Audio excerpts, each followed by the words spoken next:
အားလုံးပဲမင်္ဂလာပါရှင်ညီမနာမည်ကတော့ Therapy Pro လို့ခေါ်ပါတယ်ဒီနေ့ညီမကတော့ညီမ TKT တက်ခဲ့တဲ့အတန်းလေးကို review ပေးခြင်းလို့ဖြစ်ပါတယ်ညီမတက်ခဲ့တဲ့သင်တန်းလေးကတော့ Teacher သင် DACD English အတန်းလေးဖြစ်သင်တန်းလေးဖြစ်ပါတယ်ပေါ့နော်ဒါညီမအနေနဲ့ပထမအဆုံး TKT အတန်းလေးကိုစတက်ရတာဖြစ်တဲ့အတွက်ကြောင့်မို့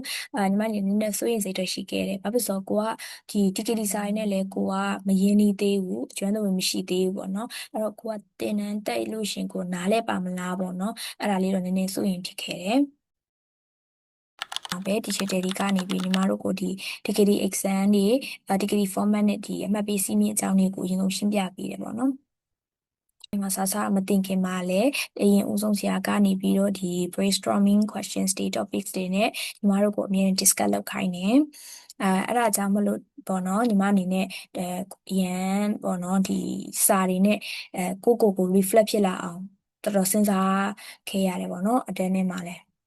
ညီမတို့ဒီသင်တန်းတက်တဲ့အချိန်မှာလည်းဒီ modules တွေကို module တစ်ခုချင်းစီပြီးသွားလို့ရှိရင်တစ်ခုချင်းစီအလိုက်ပေါ့နော် practice test လေးတွေဖြေရတယ်practice test တွေကပေါ့နော်ထွက်လာ result ဖြေပြီးသွားလို့ result ထွက်လာတဲ့အခါကျလို့ရှိရင်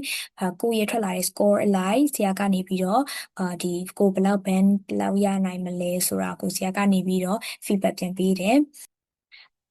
နောက်ပြီးတော့ညီမက zone class လေးတက်ခဲ့တာဖြစ်တဲ့အတွက်ကြောင့်မို့ညီမအနေနဲ့ဒီဓာတ်ရိုက်ဆရာနဲ့တင်နေနေပေါ့နော်ကိုမသိတာကိုညီမအနေနဲ့ဒီ chat box ကနေပြီးတော့ဆရာကိုဓာတ်ရိုက်မိခဲ့တယ်ပေါ့နော်ပြီးရင်ညီမအနေနဲ့တခြားတော့ကို resources ကနေကိုသိချင်တဲ့ questions တွေကိုလည်းဆရာကိုဓာတ်ရိုက်လာမေးလို့ရတယ်ပေါ့နော်အမှန်တမ်းပြောရရင်တော့ညီမအနေနဲ့ဒီ DKD အတန်းလေးစတင်တက်ချင်းကပေါ့နော်နည်းနည်းစိုးရိမ်စိတ်တော့ရှိခဲ့တယ်ကိုဒီစာတွေနဲ့လိုက်မိပါမလားပေါ့ဒါပေမဲ့နောက်ပိုင်းကျတော့ဆရာတင်တဲ့ဒီနီးရဲ့နောက်ပြီးတော့ဒီကို TKD စာတွေနဲ့လည်းကိုနည်းနည်းရင်းနှီးလာတဲ့အတွက်ကြောင့်မလို့ညီမအနေနဲ့တင်တဲ့နောက်ပိုင်းမှာတော့ညီမconfidence ရှိလာတယ်ပေါ့နော် practice test တွေကိုလည်းတေချာဖြေလာနိုင်ခဲ့တယ်မိကုန်းနေလည်းနည်းနည်းပို့ပြီးတော့အရင်ထက်နားလဲလာတယ်ပေါ့နော်